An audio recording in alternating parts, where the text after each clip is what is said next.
সদানন্দজি রাজি হয়েছেন আমাদের কিছু কথা শোনাবেন, কিছু উপদেশ দেবেন বা কিছু অমৃতবাণী আলোচনা পাঠ হবে। আমাদের এটা চরম সৌভাগ্য যে ওনাকে আমরা আমাদের মাঝখানে পেয়েছি। তো আমি অযথা সময় নষ্ট করতে চাই না। মহারাজকে আরেকবার প্রণাম জানিয়ে আমাদের সমস্ত গুরু ভাই গুরু বোনদের তরফ থেকে মহারাজ, ঠাকুর, মা, স্বামীজি এবং মহারাজকে প্রণাম জানিয়ে মহারাজের কাছে আমি মাইক্রোফোন হ্যান্ড ওভার করছি। মহারাজ প্লিজ।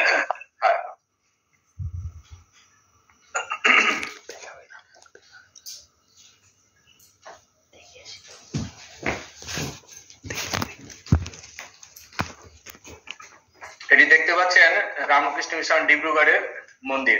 ঠাকুর ভেতরে বসে আছেন, তার ঠাকুরের প্রণাম মন্ত্র দিয়ে আমরা শুরু করছি। ওম স্থাপকায় চ ধর্মস্য সর্বধর্ম স্বরূপিণে অবতার বরিষ্ঠায় রামকৃষ্ণায় তে নমঃ।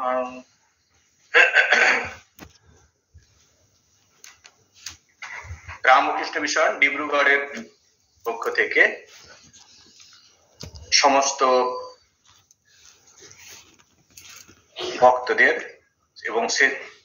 এবং রামকৃষ্ণ মিশনের অনুরাগী যারা, তাদেরকে রামকৃষ্ণ মিশন ডিব্রুগড়ের পক্ষ থেকে হার্দিক শুভেচ্ছা, নমস্কার, ধন্যবাদ। সব থেকে আনন্দের কথা একটি, যে আপনারা এত দূর থেকে এখানে আসতে পারেন না বা সেরকম সাধুদের সঙ্গে যোগাযোগ করতে পারেন না বলে অনলাইনের মাধ্যমে সে সৎ কথা শ্রবণ করার জন্য উদ্যোগী হয়েছেন। এ ব্যাপারে শান্তা মাতাজি এবং ডাক্তারবাবু আমাকে একাধিকবার জানিয়েছেন। তো সেই জন্য আমাদের রামকৃষ্ণ মিশনের ডিব্রুগড়ের তরফ থেকে আপনাদেরকে অসংখ্য ধন্যবাদ। আমরা ধন্যবাদ এই কারণে জানাচ্ছি যে ঠাকুরমা স্বামীজি যে ভাবধারা, সেটি আপনারা সবার কাছে পৌঁছে দেওয়ার চেষ্টা করেছেন বা সেটা করার জন্য ব্রতী হয়েছে। তো আমাদের আজকের যে বিষয়, মহারাজ অলরেডি শুরু করেছেন, দিগ্বয়ের মহারাজ। তো আমি সেখানে অন্যভাবে একটু আলোচনা করার চেষ্টা করছি। এই অবতার তত্ত্ব, ঠাকুরমা স্বামীজি তো এসছেন জগতে, তো ঠাকুর যে এলেন রামকৃষ্ণদেব, তিনি কি ব্যাপারটা কি, সেই সব ব্যাপারে একটু আলোচনা করার দরকার। সেই অবতার তত্ত্ব নিয়ে আমরা একটু আলোচনা করব। তো সেখানে প্রথমে যে আমার গীতার একটি শ্লোক আমার খুব মনে পড়ছে। গীতাতে ভগবান বলছেন, বহুনাং জন্মনাম অন্তে জ্ঞান বাং বাং প্রপদ্যতে বসুদেব মাত্র শেষ কথা এই বোধটি মানুষের আসে। অনেকে সাধারণ দেবদেবী পূজা করে, কিন্তু ঈশ্বরই সবকিছু। ঈশাবাসিদম সর্বম যৎকিঞ্চ জগতাম জগৎ, যে ঈশ্বর দ্বারা সমস্ত কিছু পরিব্যাপ্ত আছে। এই জগতে অন্য কিছু নেই ঈশ্বর ছাড়া। সুতরাং ঈশ্বরকে ধরলেই, ভগবানকে ধরলেই অন্য দেবদেবতার পূজা হয়ে যায়। এই বোধটা কিন্তু সবার জন্মে না। বহুনাম জন্মনাম অন্তে জ্ঞান বাং বাং প্রপদ্যতে, সেই কারণে ভগবান গীতাতে বলে দিচ্ছেন বহু জন্মের শেষে এই বোধটা।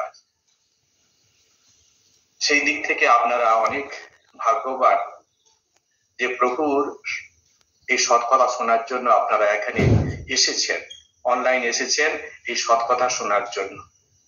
এর দ্বারা পরিষ্কার হয়ে যাচ্ছে যে প্রভুর কৃপা আছে আপনাদের উপরে, পূর্বজন্মের সংস্কার আছে। তো এখন কথা হলো যে আমরা এখানে এই অনলাইনে যে এসছি, ক্লাসটা কেন করতে এসছি, কি দরকার? প্রথম প্রশ্ন এটা। প্রত্যেকটা কিছু যা কিছু আমরা জিনিস করি না কেন, তার একটা কোনো কারণ আছে। কার্য ছাড়া কোনো কিছু, কারণ ছাড়া কোনো কিছু কার্য হতে পারে না। প্রত্যেকটা কাজের পেছনে একটা না একটা কারণ আছেই আছে। তো এখন আমরা যে ক্লাসটা করতে এসছি, সে অনলাইনে করি অফলাইনে করি, আমরা যে মন্দিরে যাচ্ছি ক্লাস, সাধু সন্তদের ক্লাস করতে বা নিজেরা গ্রুপ করে পড়াশোনা করছি, কারণটা কি?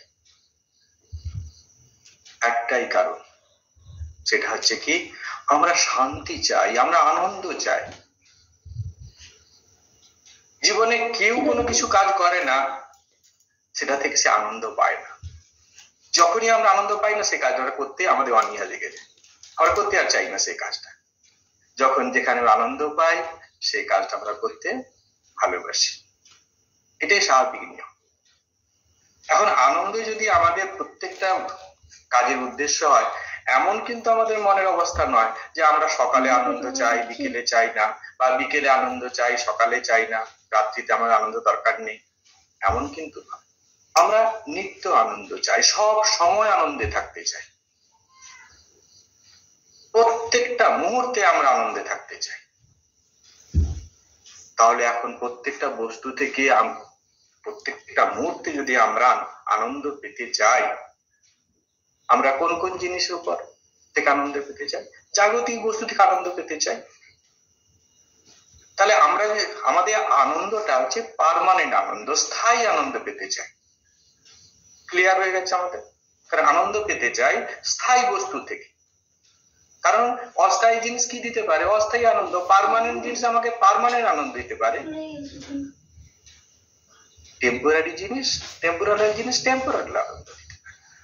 অস্থায়ী জিনিস অস্থায়ী আনন্দ দিতে পারে। সেটা অস্থায়ী জিনিস থেকে আমরা স্থায়ী আনন্দ, পার্মানেন্ট আনন্দ আমরা কখনোই পাবো না। এখন কোনো অস্থায়ী বস্তুকে ধরে আমরা যদি পার্মানেন্ট আনন্দ পেতে চাই, স্থায়ী আনন্দ পেতে চাই, সেটা হচ্ছে আমার লজিকে ভুল। এটা আমারই লজিকে ভুল, সুতরাং আমাকেই সংশোধন করে নিতে হবে।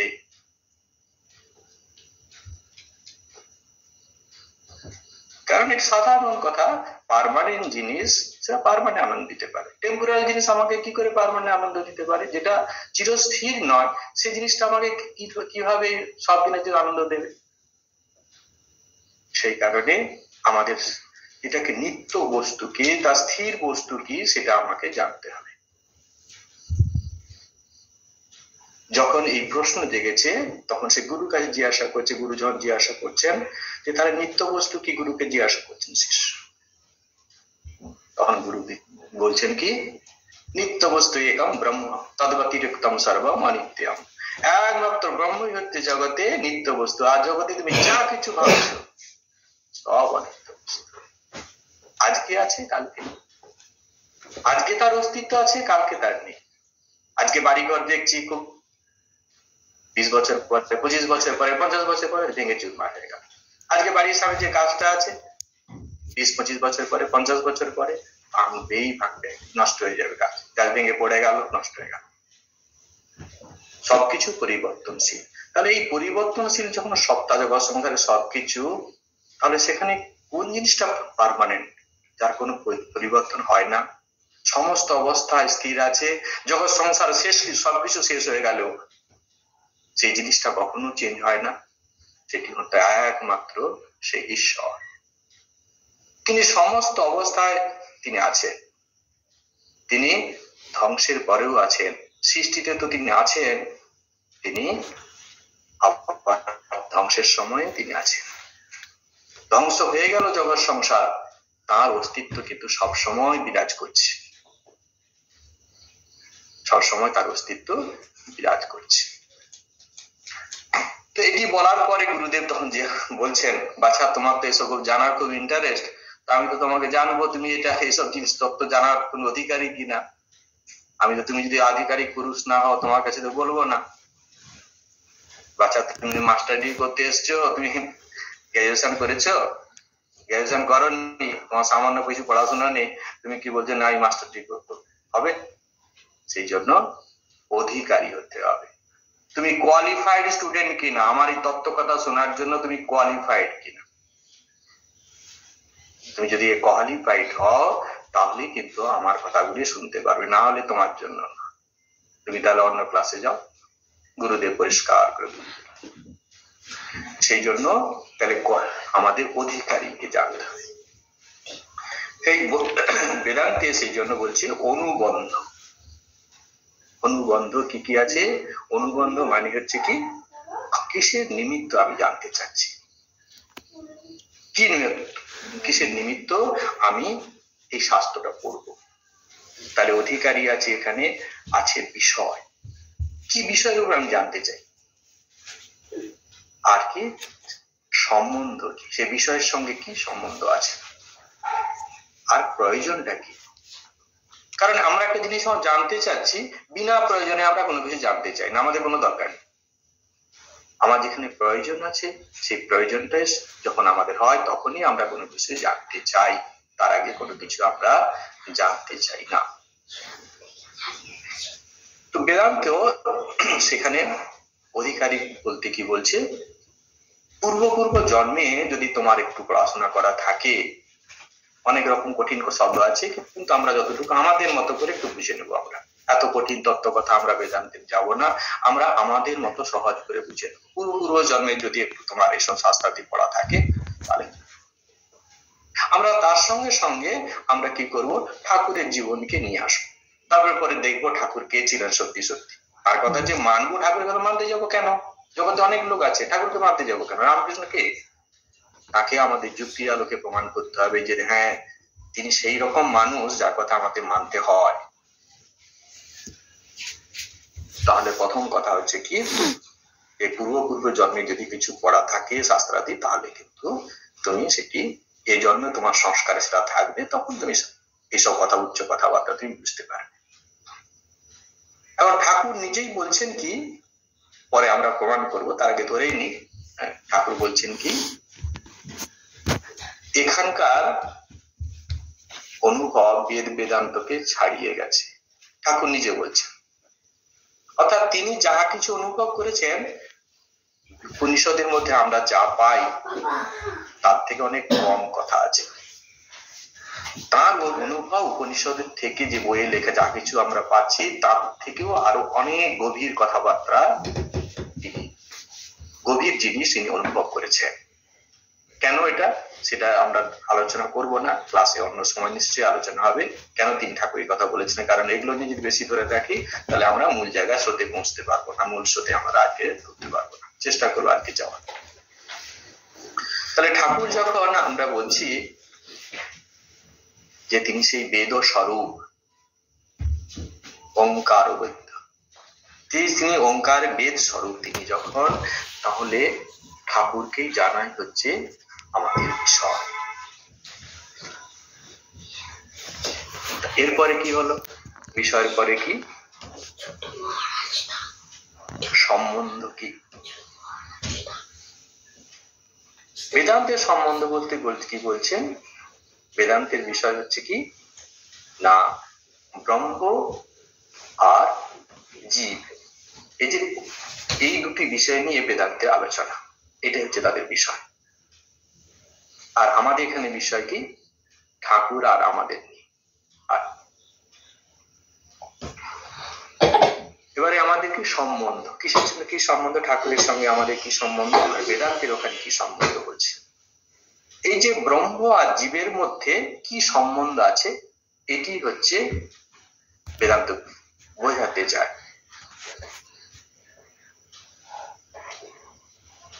আর এখানে ঠাকুর নিজেই বলছেন তোদের কি সাধনা, তোরা কে আমি কে, তোদের সঙ্গে আমার কি সম্পর্ক, এটাই জেনে গেল, হয়ে গেল।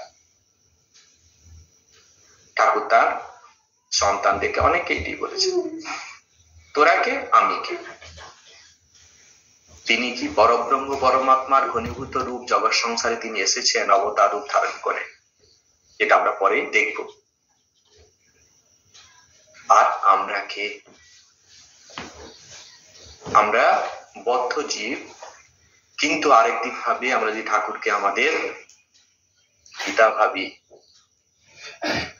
তাহলে আমার সঙ্গে কি সম্পর্ক, পিতা পুত্রের সম্বন্ধ।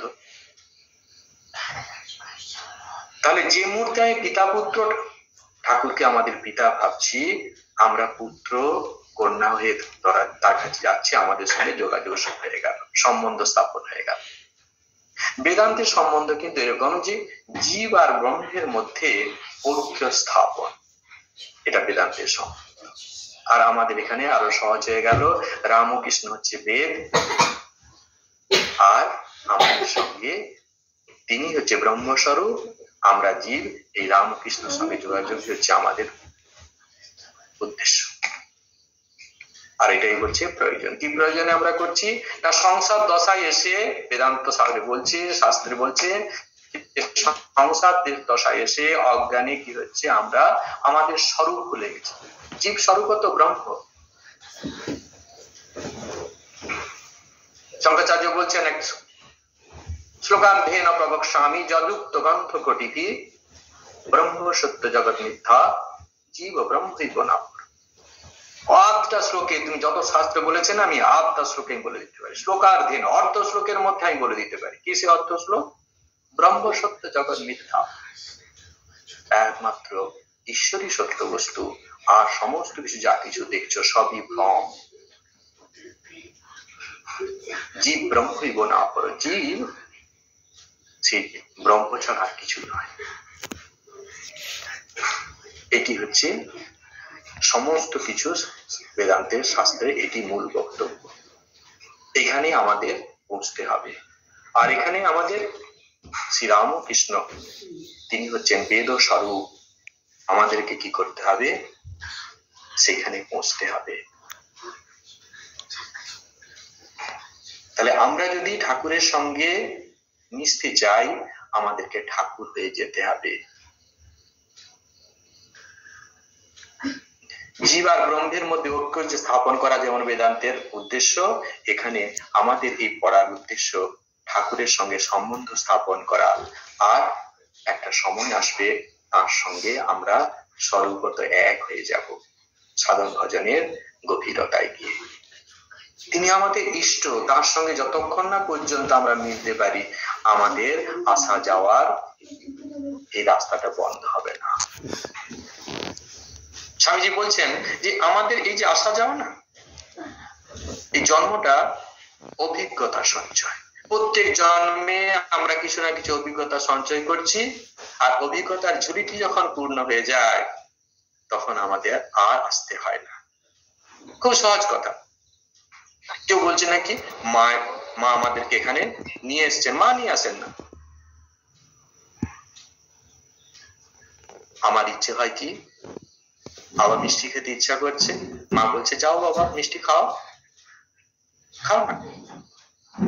খাওয়ার পর মা বলছে মা আর মিষ্টি খেতে ইচ্ছে নেই আমার। তো মা বলছে আর যেও না বাবা। তাহলে আমার ইচ্ছাতেই মা রাজি, আমার যখন অনিচ্ছা তখন মা আবার তাতেও রাজি। আমি যা পছন্দ করছি মা সেটাই মেনে নিচ্ছে। আমি যখন জগৎ সংসারে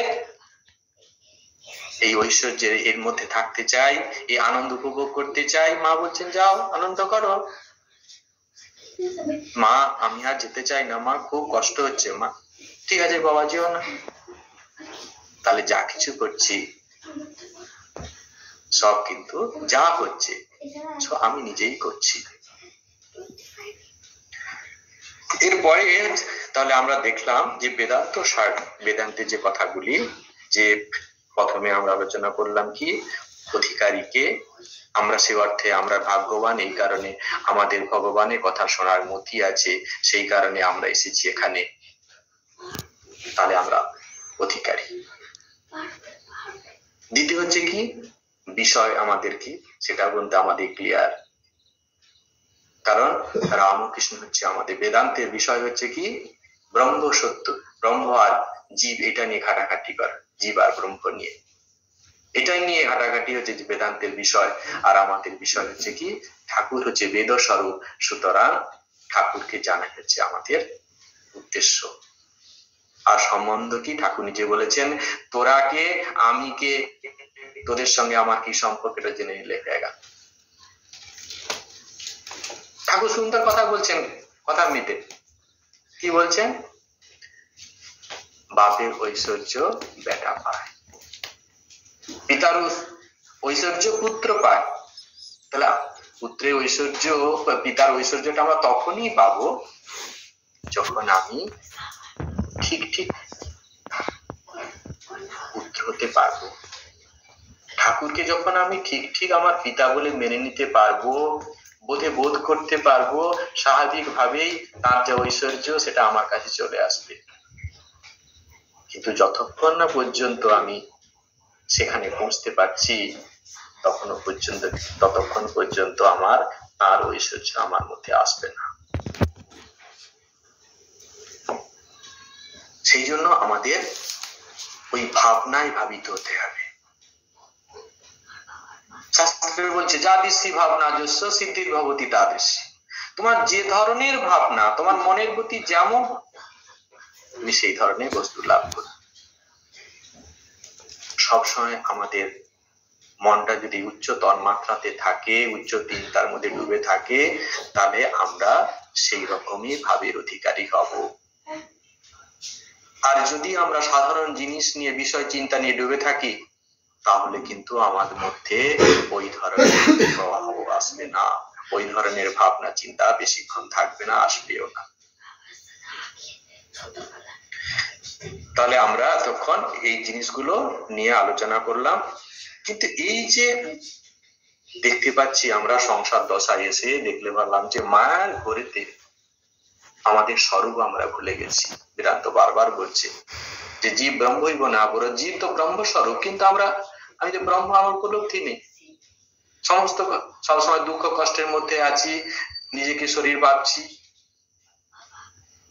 আমার শরীরে কষ্ট হলে আমি কষ্ট পাচ্ছি, সমস্ত কিছু করছি, তাহলে আমার ঐক্য স্থাপন হচ্ছে কোথায়? আমি ব্রহ্মস্বরূপ প্রমাণ হচ্ছে কি করে? এটি করার জন্য অনেক রকম ভাবে গুরুজি বোঝানোর চেষ্টা করছে। আমরা সেই রকম বেশি জিনিসের মধ্যে যাব না, কারণ আমাদের আলোচ্য বিষয় অন্যদিকে। কারণ ক্লাসের মধ্যে আমরা আস্তে আস্তে এসব ছোট ছোট কথাগুলি বেদান্তের আমরা জেনে নেব। তাহলে ঠাকুরের কথামৃত পড়তে বা মা ঠাকুরের স্বামীজির কথা করতে অনেক সুবিধা হবে। যদি আমরা বেদান্তের হালকা নলেজ না রাখি, তাহলে কিন্তু ততটা বোঝা ঠিক বোঝা হবে না। ঠাকুর মা স্বামীজির কথা মনে হচ্ছে খুব সহজ কথা, কিন্তু এত সহজ নয়। যখন আমরা একটু বেদান্ত বুঝে নেব, তখন বুঝতে পারবো যে হ্যাঁ, কথাগুলো হ্যাঁ ইন্টারেস্টিং আছে, তখন ঠিক আমরা রসটি পাবো। তো সংসারে কি হচ্ছে, এই জগতে সমস্ত কিছু জিনিস ভ্রমে, মায়াতে এইরকম আমাদের সামনে প্রতিপাত হচ্ছে। যেমনটি দেখছি এমনটি নয়। তাহলে কিছুক্ষণ আগে আমরা বললাম কি জগতে সমস্ত কিছু ঈশ্বরময়, ঈশ্বর ছাড়া জগতে কিছু নেই। কিন্তু আমরা কি দেখতে পাচ্ছি? কিছু দেখতে পাচ্ছি না। আমরা তো বস্তু হিসাবেই দেখছি, কোথায় ঈশ্বর দেখতে পাচ্ছি? গুরুজিকে শিষ্যকম বলছে, আপনি তো বলছেন সবকিছু ঈশ্বরময়, ঈশাবাসিদম সর্বম যৎ কিন্তু জগতাম জগৎ, এই জগতের সমস্ত কিছু ঈশ্বরময়। গুরুজি আপনি তো বললেন, কিন্তু আমি তো বুঝতে পারছি না, সমস্ত আলাদা আলাদা দেখছি, এর দর্শন হচ্ছে, নাম রূপাত্মক জগৎ দেখতে পাচ্ছি, কোথায় একই তত্ত্ব দেখতে পাচ্ছি? গুরুজি বলছেন, বাছা সবকিছু উপর কি হচ্ছে? অধ্যাস হয়েছে, অধ্যাস। ভ্রমে তোমার সামনে এরকম পতিত হচ্ছে। সেই জন্য বেদান্ত একটি ছোট্ট উদাহরণ দিচ্ছে। কি ছোট্ট সেই উদাহরণ? না, দেখো রাত্রিতে যখন একটা দড়ি তুমি দেখো, আলো যখন সেখানে না থাকে, তোমার কি মনে হয়? দড়ি সাপের মতো লাগে। তারপর যখন তুমি লাইট নিয়ে আসো, তখন কি দেখো? না গুরুজি, তখন আমি ওটা দেখি যে ওটা না, ওটা সাপ নয়, এটা দড়ি। এক সময় দেখছিলাম এটা কি সাপ, লাইট নিয়ে যখন এলো তখন দেখলাম কি দড়ি। তাহলে দড়িটা প্রথম অবস্থাতেও ছিল, আমি যখন দেখিনি, ওই পথ দিয়ে আমি যাইনি, একটু দূরে ছিলাম, তখনও কিন্তু দড়ি পড়েছিল। আমি যখন কাছে এলাম তখনও দড়ি, আর আমি যখন লাইট নিয়ে এলাম তখনও কিন্তু দড়ি। মাঝপথে আমার ভুল হয়েছিল। কার ভুল হয়েছিল? এটা আমার ভুল, আমার চিন্তাধারার ভুল, আমার দৃষ্টিশক্তির ভুল। সেই সময়টা ভুল ক্রমে আমার মধ্যে চলে এসছে। বস্তুটা ওখানে ওটাই, রিয়ালিটিতে ওইখানে দড়িটাই পড়ে আছে। আমি দড়িটাকে সাপ বলে ভেবেছিলাম, এবং সেই কারণে আমার মধ্যে এত সব বিকার চলে এসছে। আমি লাফ দিয়েছি, আমি মাকে ডাকছি, চিৎকার করেছি, লাঠি আনো, লাইট আনো।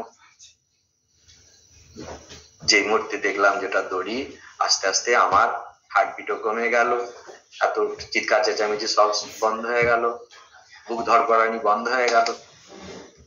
কোন জিনিস মনের মধ্যে চলে এলো, আর আমার মধ্যে বিকারটা শুরু হলো। জগৎ সংসার কিন্তু ঠিক তেমনি ভাবে গুরুজি এরকম বোঝাচ্ছেন যে এইভাবেই কিন্তু জগৎ সংসার, মনোময় জগৎ, মনেই এরকম জগৎ সংসার সৃষ্টি হয়েছে। মনোময় জগৎ, আমি যেমন ধরনের ভাবি, জগৎ সংসারটি ঠিক তেমনি ভাবে আমার সামনে দেখা দিচ্ছে। তো এই যে অবস্থা, এখান থেকে আমি বেরোবো কি করে? সেই জন্য নিত্য অনিত্য বস্তু বিবেকটি খুব দরকার।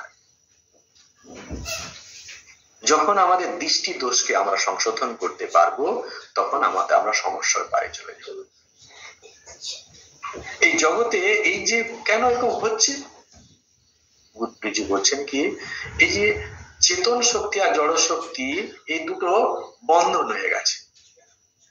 জগৎ সংসারে যা কিছু দেখছি সব জড় পদার্থ, অথচ তার প্রতি আমাদের আকর্ষণ আছে। এই আকর্ষণটা হচ্ছে কেন? আমরা তো জানি জড় পদার্থ, তাহলে কেন আকর্ষণ হচ্ছে? এই আকর্ষণের কারণ কি, সেটি বিষয় বলছে কি না, জগতে প্রত্যেকটা বস্তুর মধ্যে কি আছে না, সে ব্রহ্ম কারণ রূপে বর্তমান আছে।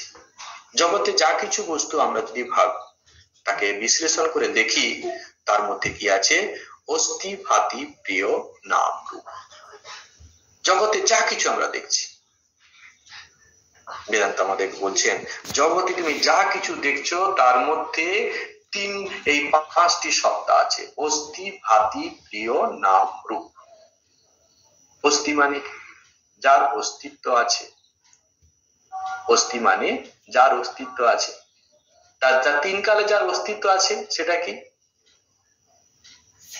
সৎ পদার্থ। আমরা আলোচনা করলাম যা 3 কালে, যে আগেই প্রথম লাইনে আমরা বলেছি যে সবসময় বর্তমান, তা নিত্য পদার্থ। যে নিত্য পদার্থ মানে সৎ পদার্থ, সব সময় বর্তমান। ভাতি মানে প্রকাশ পাচ্ছে, চৈতন্যই প্রকাশ ধর্মী, তাহলে এটা হচ্ছে সৎ। আর চৈতন্য প্রকাশ ধর্মী, ভাতি, সেই কারণে চিত। অস্থি ভাতি প্রিয়, প্রিয় মানে হচ্ছে আনন্দের প্রতীক। তাহলে আমরা কি প্রিয় আনন্দ মানে সব চিত আনন্দ, আমরা অস্থি ভাতি প্রিয় মানে সব চিত আনন্দ। আর যে নাম রূপ, এটা পরিবর্তন। বিভিন্ন মানুষের বিভিন্ন নাম, বিভিন্ন জিনিসের বিভিন্ন নাম, রূপ আলাদা। নাম রূপ তো ভ্রমাত্মক, আর তার কারণের মধ্যে যেটা আছে অস্থি ভাতি প্রিয়, সমস্ত জায়গায় এক। এখন দেখা যাচ্ছে এই যে অস্থি ভাতি প্রিয়, তাহলে চিত আর জড়, এটা আমার মধ্যেও কি সেই চৈতন্য সত্তা আছে। আবার আমার শরীরটা জড়, ক্ষিতি অবতেজ মরুদ্গম, ক্ষিতি অবতেজ মরুদ্গম। আর জগৎ সংসারে যা কিছু দেখছি ক্ষিতি অবতেজ মরুদ্গম, এই পঞ্চভূতের সমাহার, আর কিচ্ছু নেই। আর মাঝখানে কি হচ্ছে, চৈতন্য সত্তা। যেহেতু এই চৈতন্য সত্তাটি আমার অন্তরেও আছে, আবার বাইরেও আছে, চৈতন্য সত্তা আলাদা নয়, একই সত্তা। সেই কারণে বাহ্যিক যা কিছু আমরা দেখছি, যেহেতু চৈতন্য সত্তা এক, দুটোর সঙ্গে কি হচ্ছে, একই মন হচ্ছে। যে অন্তর জগতে এই স্থূল শরীরটার সঙ্গেও যেমন আমাদের বন্ধন হয়ে যাচ্ছে, বহির্জগতেও ঠিক তেমনি বস্তুর সঙ্গে আমাদের বন্ধন হয়েছে। তার কারণ হচ্ছে কি, ওই চৈতন্য সত্তাটি এক বলে। সেই চৈতন্য সত্তাকে যখন আমরা সেপারেট করে নিতে পারবো, যে জগতে যা কিছু দেখছি নাম রূপটা ভ্রমাত্মক, এই বিচারটি যখন আমাদের ক্লিয়ার হয়ে যাবে, তখন আমরা দেখতে পাবো সমস্ত কিছু ব্রহ্মময়। যেমন এখানে আলোচনা করলাম যে দড়িটা যখন আমি দেখছি, সাপটা দেখছি, আসলে ওটা কি দড়ি। সেরকম জগৎ যখন দেখছি, আসলে আমি ব্রহ্মকেই দেখছি। আমার ভ্রমে আমার কাছে মনে হচ্ছে ওটা জগৎ। যেমন আমরা দড়িকে দেখছি, ভ্রমে আমার কাছে মনে হচ্ছে সাপ, তেমনি জগৎকে সাপ যখন দেখছি, তাহলে কারণে কে আছে, দড়ি আছে। কারণ ওখানে যদি দড়ি না থাকতো, সাপের প্রতিটি সাপ আমার কাছে আসতো না। সাপ এসেছে কেন, ও দড়িটা ছিল বলে। অন্য জায়গা থেকে সাপ দেখলাম না, দড়িটা যেখানে ছিল সেখানে। রাস্তাতে এতটা পথ হেঁটে এসেছি, কোথা জায়গা তো সাপ দেখতে পেলাম না, ওইখানে এসে দেখলাম কেন, দড়িটা ছিল বলে। তাহলে যদি দড়ি না থাকতো, যেমন সাপের যে অনুভবটা আমার কাছে আসতো না, তেমনি জগৎ সংসার, এই যে আছে, তাহলে এর কারণে কেউ একটা আছে, সেই কারণটি কি? ব্রহ্ম। তার উপরেই অধ্যাস হচ্ছে।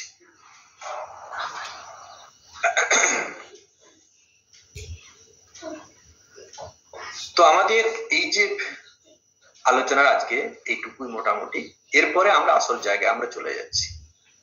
এই যে জীব জড়বুদ্ধিতে আমরা বদ্ধ হয়ে আছি, এটা তো আমরা লজিকে দিয়ে প্রমাণ করলাম, এটা আসলে আমরা ব্রহ্মস্বরূপ, এটা ওটা অনেক কিছু হলো, কিন্তু আমরা কি বেরোতে পারছি? কোন অবস্থায় এখান থেকে আমরা বেরোতে পারছি না।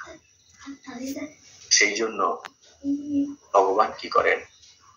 তিনি ঈশ্বর অবতার উদ্ধারণ করে জগৎ সংসারে আসেন এই বদ্ধ জীবকে কি করে? এই মায়ার পাত থেকে নিয়ে যেতে, এই যে ভ্রম, এই ভ্রম থেকে তাকে মুক্তির আলোকে নিয়ে যাওয়ার চেষ্টা করে। তখন গুরুজিকে আবার প্রশ্ন করছে, গুরুজি আপনি বললেন ব্রহ্ম তো সবসময় নিরাকার নির্বিকার, তো সমস্ত কিছু আমরা শুনেছি, এইটুকু তো জ্ঞান আছে, তার আবার এইসব হওয়ার। তখন গুরু বিপদে পড়ল, মুশকিল কাণ্ড। পরব্রহ্ম পরমাত্মা, সেই ব্রহ্ম তিনি তো নির্বিকার, তার কোনো বিকার নেই, তার কোনো ইচ্ছা নেই, বাসনা নেই, কেন হঠাৎ এরকম?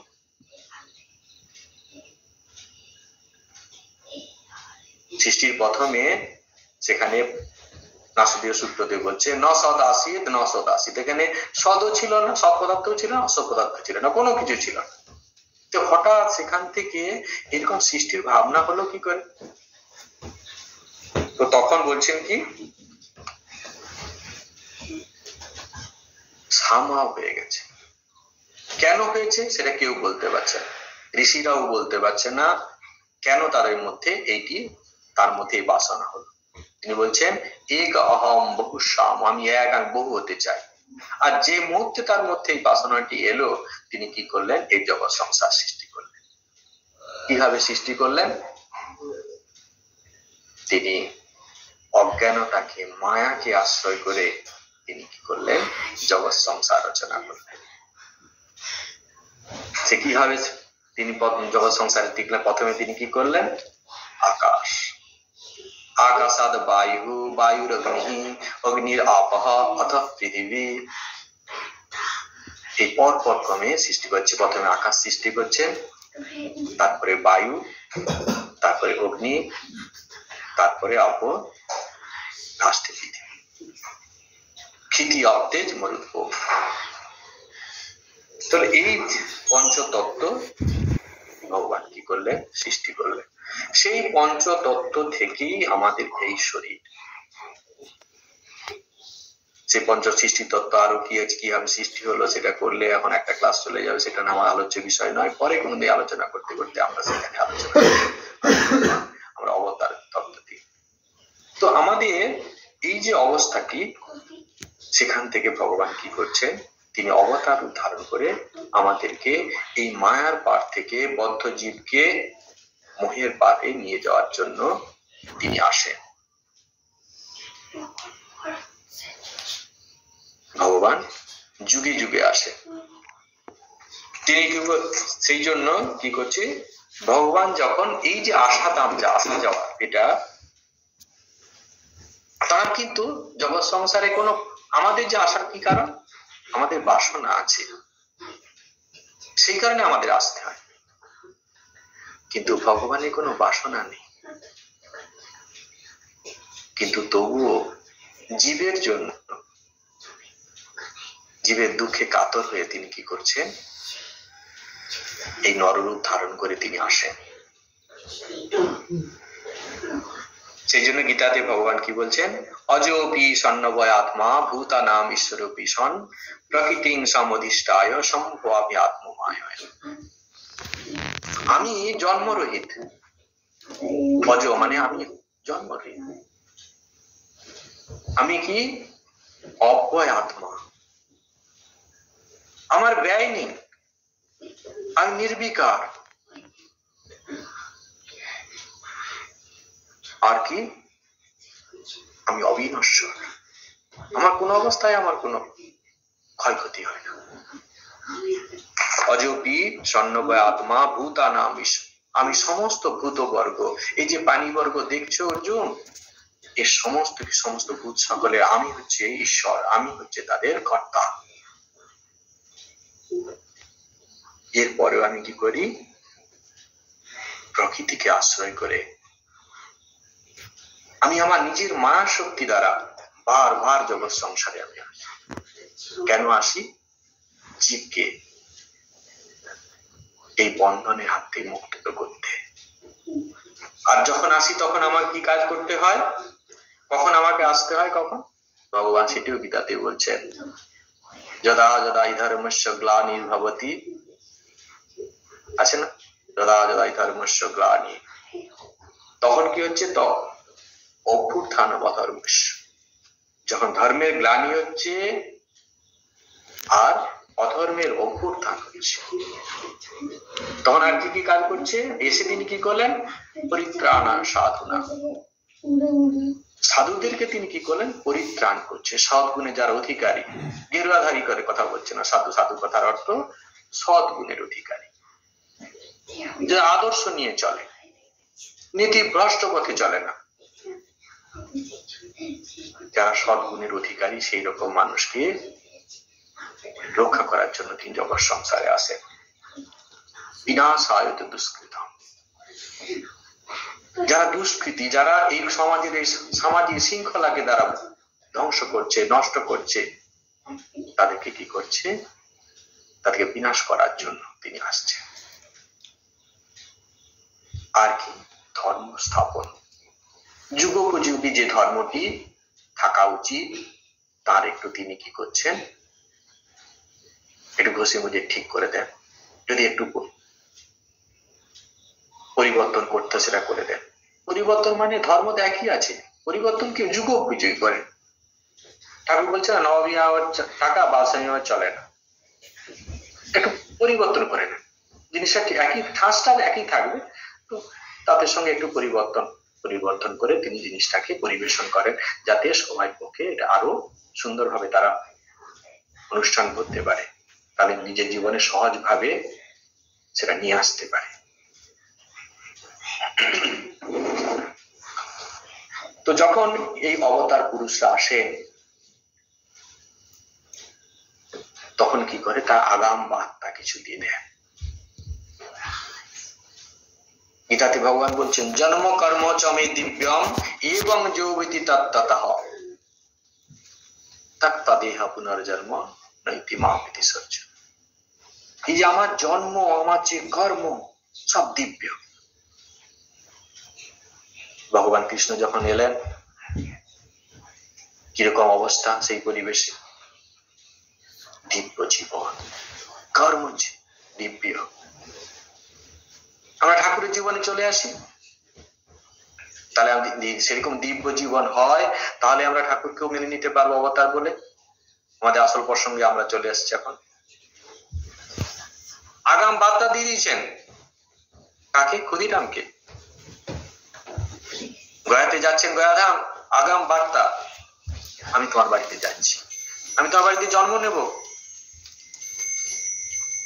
আগাম বার্তা দিয়ে দিয়েছেন।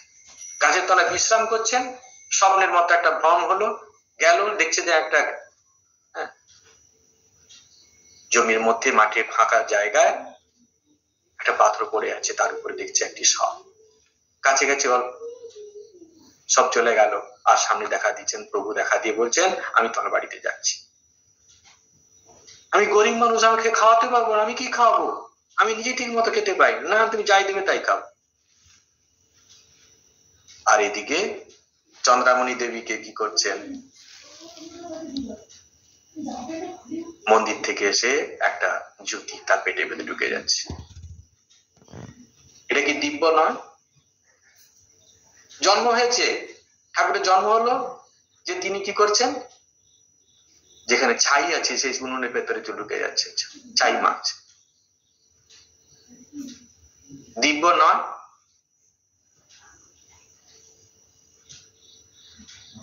যাত্রা হচ্ছে, শিবজির পালা হচ্ছে, উঠতে না উঠতেই সমাধি হয়ে গেছে। তীর্থে যাচ্ছেন, মন্দিরে যাচ্ছেন, কি মাঝপথে আকাশের দেখে উদ্দীপন হয়েছে, ভাব সমাধি হয়ে গেছে। দিব্য নয়?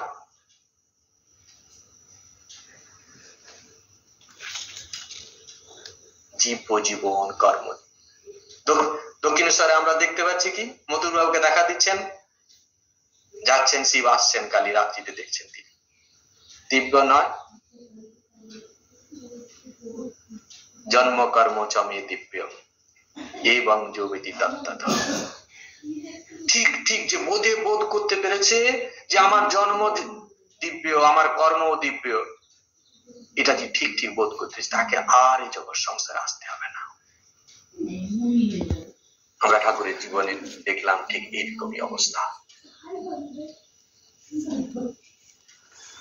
নিমেষের মধ্যে সাধনাগুলোকে যাতে কত সময় লাগে সেগুলোকে তিনি নিমেষের মধ্যে করে নিচ্ছেন।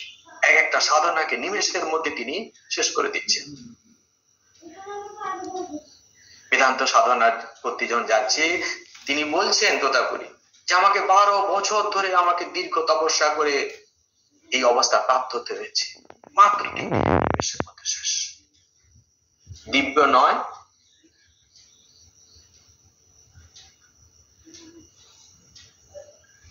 সবার সামনে কি করছেন? ভৈরবী ব্রাহ্মণী প্রমাণ করে দিলেন যে তিনি অবতার পুরুষ।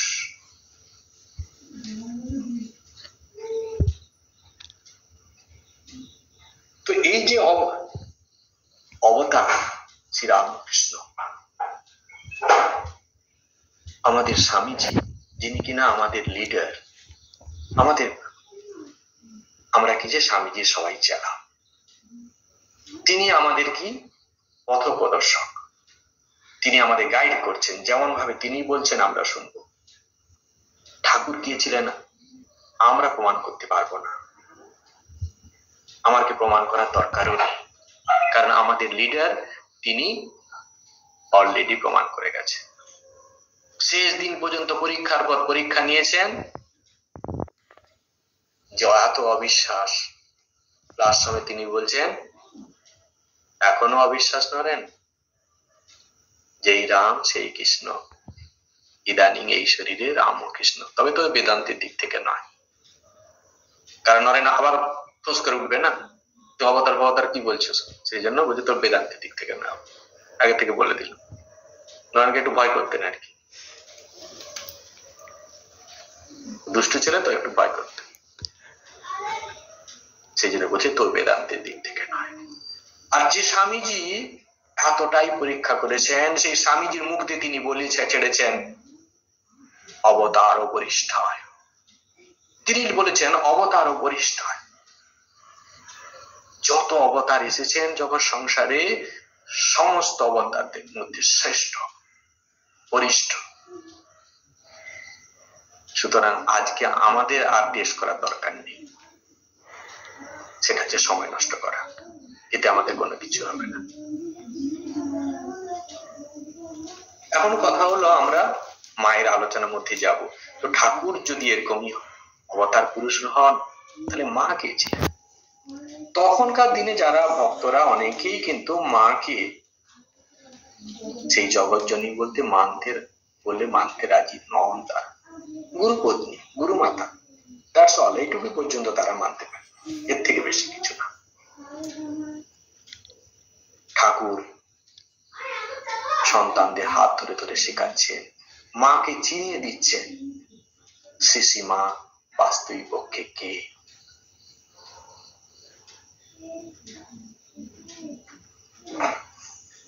তিনি কি করছেন? নিজে মুখে বলছেন কি, ছাই চাপা বেড়াল। বেড়াল যখন কি থাকে,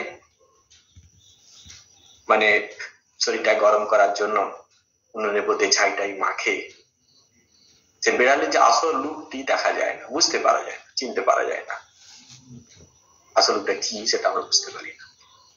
শ্রী মা, আমাদের মা ঠিক তেমনি এক জিনিস, কাউকে চিনতে দিচ্ছেন না। দক্ষিণেশ্বরে তিনি আছেন,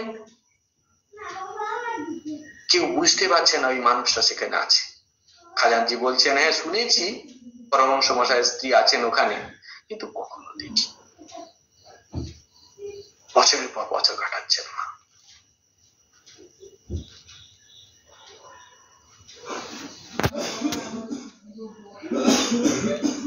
ত্রিগুণাতীতানন্দজিকে মহারাজ ঠাকুর কি করছেন, পাঠাচ্ছেন মার কাছে দীক্ষা নেওয়ার জন্য। সন্তানের বিশ্বাসটিকে আরো পাকা করে দেওয়ার জন্য তিনি বলছেন কি,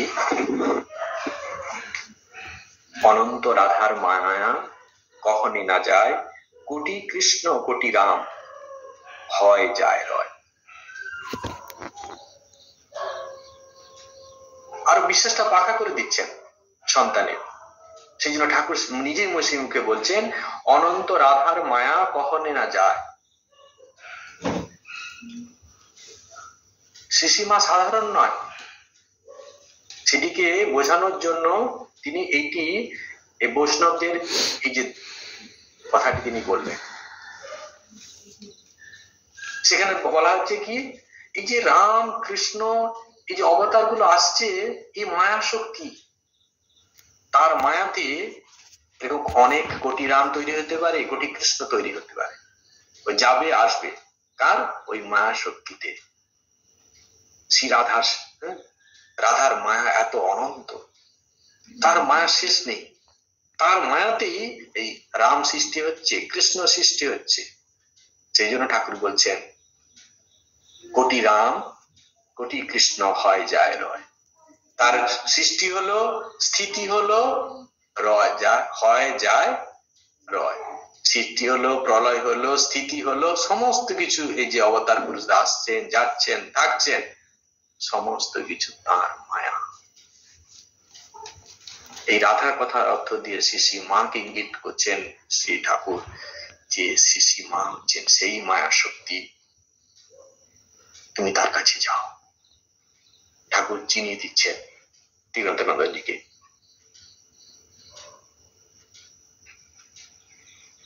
অদ্বৈতানন্দজি বলছেন যে একমাত্র স্বামীজি চিনতে পেরেছে, আর কে চিনবে, শ্রী মাকে আর কে চিনতে পেরেছে। স্বামী প্রেমানন্দজি একটা পত্রে লিখছেন, শ্রী মাকে কে বুঝবে, ঐশ্বর্যের লেশ নেই, ঠাকুরের বরং বিদ্যার ঐশ্বর্য ছিল, কিন্তু মা তার ঐশ্বর্য পর্যন্ত লুপ্ত। এ কি মহাশক্তি, জয় মা, জয় মা, জয় শক্তিময়ী মা। যে বীজ নিজেরা হজম করতে পারছি নে, সব মায়ের নিকট চালান দিচ্ছি, আর মা সব কোলে তুলে নিচ্ছে। অনন্ত শক্তি, অপার করুণা, জয় মা। আমাদের কথা কি বলছিস, স্বয়ং ঠাকুরকেও এটি করতে দেখি, তিনিও কত বাজিয়ে বাছাই করে লোক নিতেন, আর এখানে মায়ের কাছে কি দেখছিস, অদ্ভুত অদ্ভুত, সকলকে আশ্রয় দিচ্ছেন, সকলের দ্রব্য খাচ্ছেন, আর সব হজম হয়ে যাচ্ছে। মা মা, জয় মা। ঠাকুর কত বাদ বিচার, কত রকম পরীক্ষা নিরীক্ষা, পার্শ্বদের ভক্তমালিকা পড়বেন কিভাবে টেস্ট করতেন, কিন্তু মার কাছে যেই আসছে ব্যাস সবার কাজ।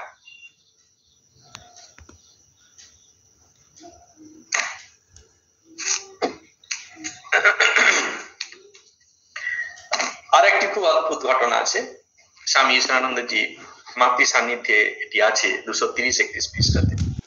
তো শ্রী মা লীলা সম্বরণের পরে, মানে মা যখন নরলীলা করে চলে যাচ্ছেন, তখন শরৎ মহারাজকে কাশীধামে যারা প্রাচীন সাধু দ্বারা একটু আবদার করছে, মহারাজ আপনি তো মায়ের কাছে এতদিন ছিলেন, মায়ের কাছে কিছু কিছু লিখুন, আমরাও জানতে পারবো, পরবর্তীকালে অনেকেই মায়ের সম্বন্ধে অনেক তথ্য জানতে পারবে। তো আবদার করছে। এটি শুনে মহারাজ কি করছেন, স্থির হয়ে থাকলেন। কিছুক্ষণ চুপ হয়ে থাকার পরে তিনি কি করছেন, একটা আবৃত্তি করছেন। রঙ্গ দেখে রঙ্গময়ীর অবাক হয়েছি, হাসিব কি কাঁদিব তাই বলে ভাবিতেছি, এতকাল রইলাম কাছে, ফিরলাম পাছে পাছে, কি বুঝতে না পেরে এখন হার মেনেছি। বিচিত্রতার ভাবের খেলা, ভাঙেন গড়েন দুই বেলা, ঠিক যেন ছেলে খেলা বুঝতে পেরেছি। খুব অদ্ভুত, কি সুন্দর কবিতার মাধ্যমে তিনি কি করছেন, গানটির মাধ্যমে তিনি মাকে বুঝিয়ে দিচ্ছেন মা কি জিনিস। বলছেন দেখো এতদিন আমি মায়ের কাছে থাকলাম, মাকে চিনতে পারলাম না, তার অঙ্গ থেকে আমি কিছু অবাক হয়ে গেছি। তার সামনে আমি ছিলাম, প্রত্যেকটি কাজে আমি মায়ের কাছে আছি, কিন্তু মাকে চিনতে আমি পারলাম না। এরপরে আমরা দেখতে পাচ্ছি স্বামী চন্ডিকানন্দজি মায়েরই ত্যাগী শিষ্য সন্তান, তো তিনি মা সম্বন্ধে তিনি দুটো গান লিখেছেন। তো প্রথম গানটিতে তিনি লিখেছিলেন, দেবীর বেদিতে বসি কে তুমি বলো মা আমায়, দেবী কি মানবী তুমি কেমনে চিনিব তোমায়। তাহলে সন্তানের মধ্যে এখন জানতে চাচ্ছে মায়ের কাছে যে তুমি দেবীর আসনে বসে কে, তুমি মানবী কি দেবী, তুমি কে। কিছুদিন পরে আবার তিনি একটি গান লিখছেন, তাতে তিনি লিখছেন, দেবী কি মানবী তুমি জানিতে চাই না আর, জানি তুমি মা আমার আমি তনয় তোমার। বুঝে গেছেন সাধক আজকে মার যে অনন্ত রূপ, এটা নিয়ে ঘাটাঘাটি করে আমার জীবনটা ব্যর্থ যাবে। অনন্ত রূপিনী আমি সাধারণ জীব, আমি কি করে মায়ের এই অনন্ত রূপকে জানতে পারবো। ঠাকুর বলছেন না, আম খেতে এসছি আম খেয়ে যা, কটা ডাল কটা পাতা, এত কিছু জানার কি দরকার। সাধক বুঝে গেছেন অনন্ত রূপিনী মায়ের অনন্ত রূপকে যদি আমি ধারণ করতে চাই, আমি কখনোই অনন্তকে আমি ধারণা করতে পারবো না, সে ক্ষমতা আমার নেই। তাই তুমি মা আর আমি তোমার সন্তান, এটাই ভালো মা। এই ভাব নিয়ে জীবন কাটানো, আমাদের মা আছেন আর আমরা আছি, ঠিক এই ভাবটি। মাকে ঠিক আমাদের মা, এটি কথার কথা বললে হবে না, সবাই মাটাকে আমিও ডাকছি এরকম নয়, ঠিক আমার মা, এই বোধটি আমাদেরকে নিয়ে আসতে হবে, তবেই আমরা ঠিক তার সান্নিধ্য লাভ করতে পারবো, এখনো পারবো। তিনি কথা শোনেন মায়ের কাছে, আমরা যেমন মায়ের কাছে আবদার করি, মায়ের কাছে আমরা যা চাই মা দেবেন না হয়তো বলছেন, কিন্তু আমরা বায়না করি আমাকে দিতেই হবে। মা শেষ পর্যন্ত ছেলের কাছে হেরে যান। মা ছেলের যখন যুদ্ধ হয়, সেই যুদ্ধে কোনোদিন মা জিততে পারে না, মা সবসময় হেরে যান, সন্তানই সবসময় জিতে যান। আর সেই হেরে যাওয়াতে মা আনন্দই পান। সন্তানের সমস্ত বাসনা মা কিন্তু পূরণ করে দেন। এই লৌকিক যে মা আমরা পেয়েছি, তাদেরই যদি এত দয়া এত করুণা হয়, এত ভালোবাসা থাকে সন্তানের প্রতি, যিনি জগৎ জননী, যার চিঠে ফোঁটা পেয়েছে আমাদের লৌকিক মায়েরা, আর সেই জগৎ জননীর মাতৃত্বের কিছু অংশ পেয়ে তারা কেমন এই জগৎ লীলা করছে। আর স্বয়ং যিনি সেই জগদম্বা, তিনি তার কি ভাবনা, তার কি ধরনের প্রেম, সেটি যদি আমাদের নিজের জীবনে ঠিক নিয়ে আসতে পারি, একটু চিন্তা ভাবনা করি, তাহলে আমাদের জীবনটা আরো সুন্দর হয়ে উঠবে। আমরা ঠিক আমাদের জীবনটাকে ঊর্ধ্বমুখী করতে পারবো, আমরা ঠিক মায়ের যোগ্য সন্তান হতে পারবো। মায়ের পরে আরো মায়ের যে তিনি যে এসছেন জগৎ সংসারে, তিনি যে বাস্তব পক্ষে কে ছিলেন, সে সম্বন্ধে আমাদের এখনো কিছু বলার আছে। পরের ক্লাসে এটা নিয়ে আলোচনা করব। আর যদি সময় পাই মাঝে মাঝে ঠাকুরের কথাও আলোচনা করা যেতে পারে। আজকে এই পর্যন্ত। ওম জননীং শারদাং দেবীং রামকৃষ্ণং জগদ্গুরু পাদপদ্মে প্রণমামি। সবাইকে অনেক ধন্যবাদ। আপনারা ভালো থাকুন, আনন্দে থাকুন। জয় ঠাকুর।